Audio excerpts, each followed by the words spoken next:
Assalamualaikum warahmatullahi wabarakatuh. Izin memperkenalkan diri, nama saya Desi Nur Aini dengan NPM 2321020170. Di sini saya ingin menyelesaikan tugas dari mata kuliah Hukum Acara Petun dan MA. Analisis putusan Mahkamah Konstitusi, ketetapan nomor 117/PUU strip 24/2026 yang berisi demi keadilan berdasarkan ketuhanan yang Maha Esa. Mahkamah Konstitusi Republik Indonesia mengenai siapa pemohonnya sebagai berikut. 1. Siapa pemohonnya? Pemohon dalam perkara ini adalah Fahrizal SH yang berkedudukan sebagai perorangan warga negara Indonesia. Pemohon mengajukan permohonan pengujian undang-undang atau judicial review kepada Mahkamah Konstitusi pada tanggal 26 Maret 2026, yang kemudian diterima dan dicatat oleh dalam buku registrasi perkara konstitusi elektronik (EBRPK) pada tanggal 27 Maret 2026 dengan nomor perkara 117/PUU strip 24/2026.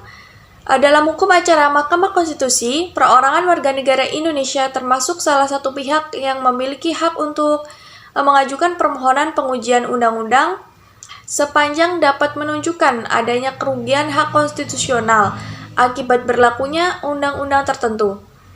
Hal ini sesuai dengan ketentuan dalam Undang-Undang Mahkamah Konstitusi yang mengatur tentang kedudukan hukum atau legal standing.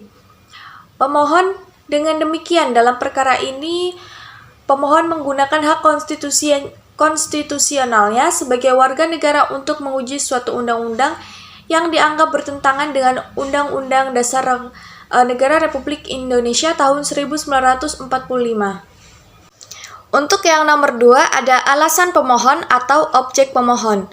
Objek pemohon dalam perkara ini adalah pengujian Undang-Undang Nomor 7 Tahun 2017 tentang pemilihan umum terhadap Undang-Undang Dasar Negara Republik Indonesia tahun 1945. Artinya, pemohon meminta Mahkamah Konstitusi untuk menilai apakah ketentuan dalam Undang-Undang Pemilihan Umum tersebut bertentangan dengan konstitusi atau tidak. Pemohon pengujian undang-undang merupakan kewenangan utama Mahkamah Konstitusi sebagai lembaga yang berfungsi menjaga dan menafsirkan konstitusi. Namun, dalam proses hukum acara Mahkamah Konstitusi, setiap pemohon harus melalui beberapa tahapan, yaitu yang pertama ada pendaftaran permohonan, kedua pemeriksaan pendahuluan, ketiga pemeriksaan persidangan, dan yang keempat ada putusan. Dalam perkara ini, Mahkamah Konstitusi telah menjadwalkan sidang pemeriksaan pendahuluan pada tanggal 8 April tahun 2026. Pemeriksaan pendahuluan merupakan tahap awal dalam proses persidangan yang bertujuan untuk menilai kelengkapan dan kejelasan permohonan serta memastikan kehadiran pemohon. Mahkamah telah memanggil pemohon secara sah dan patut melalui beberapa cara, yaitu yang pertama melalui surat panggilan resmi, yang kedua ada email, yang ketiga melalui pesan singkat WhatsApp, dan yang keempat melalui panggilan telepon. Namun, hingga sidang dimulai, pemohon tidak hadir tanpa memberikan alasan yang sah. Bahkan setelah Mahkamah melakukan konfirmasi ulang, pemohon tetap tidak hadir sampai sidang berakhir. Dalam hukum acara Mahkamah Konstitusi, kehadiran pemohon dalam sidang pertama sangat penting karena menunjukkan kesungguhan dalam mengajukan permohonan. Ketidakhadiran tanpa alasan yang sah dapat menyebabkan permohonan tidak dapat dilanjutkan. Dengan demikian, alasan utama yang menjadi dasar pertimbangan dalam perkara ini bukanlah substansi undang-undang yang diuji, melainkan pelanggaran terhadap ketentuan hukum acara atau prosedural oleh pemohon. Selanjutnya yang nomor 3 ada apa putusannya. Mahkamah Konstitusi, putusan Mahkamah Konstitusi dalam perkara ini, pemohon dinyatakan gugur.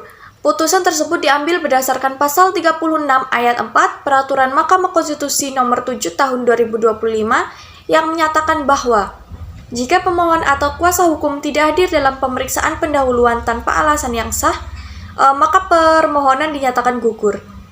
Mahkamah Konstitusi menilai bahwa ketidakhadiran pemohon dalam sidang menunjukkan bahwa pemohon tidak bersungguh-sungguh dalam mengajukan permohonan. Oleh karena itu, Mahkamah tidak melanjutkan pemeriksaan perkara dan langsung menjatuhkan ketetapan yang menyatakan permohonan gugur. Putusan ini juga mencerminkan prinsip peradilan yang diatur dalam Undang-Undang Kekuasaan Kehakiman, yaitu peradilan harus dilakukan secara sederhana, cepat, dan biaya ringan. Dengan kata lain, mahkamah tidak akan melanjutkan proses persidangan jika pemohon sendiri tidak menunjukkan keseriusan dalam mengikuti prosedur hukum. Baik, untuk yang terakhir ada kesimpulan. Berdasarkan analisis terhadap putusan Mahkamah Konstitusi nomor 117/PUU 24/2026, dapat disimpulkan bahwa pemohon dalam perkara ini adalah perorangan warga negara Indonesia yang mengajukan pengujian Undang-Undang Nomor 7 Tahun 2017 tentang Pemilihan Umum terhadap Undang-Undang Dasar Negara Republik Indonesia tahun 1945. Permohonan tersebut merupakan bentuk pelaksanaan hak konstitusional warga negara untuk menguji undang-undang yang dianggap merugikan haknya. Oleh karena itu, Mahkamah Konstitusi memutuskan untuk menyatakan permohonan pemohon gugur. Putusan ini menunjukkan bahwa dalam hukum acara Mahkamah Konstitusi, aspek prosedural memiliki peranan yang sangat penting dan harus dipatuhi oleh setiap pihak yang berperkara. Tanpa kepatuhan terhadap prosedur, suatu permohonan tidak akan dapat diperiksa secara substansi, meskipun pemilik potensi permasalahan konstitusional. Dengan demikian, perkara ini menegaskan bahwa keberhasilan suatu permohonan di Mahkamah Konstitusi tidak hanya ditentukan oleh kekuatan argumentasi hukum, tetapi juga oleh kepatuhan terhadap ketentuan hukum acara yang berlaku. Untuk soal yang pertama, ada pengertian dan tujuan hukum acara singkat dan cepat di petun. Hukum acara singkat adalah tata cara pemeriksaan perkara di petun dengan menyederhanakan acara. Hukum acara cepat adalah pemeriksaan perkara mendesak yang putusannya harus segera. Tujuannya, yang pertama ada efisiensi waktu. Perkara selesai lebih cepat. Kedua ada biaya ringan, yaitu proses sederhana dan tidak bertele-tele.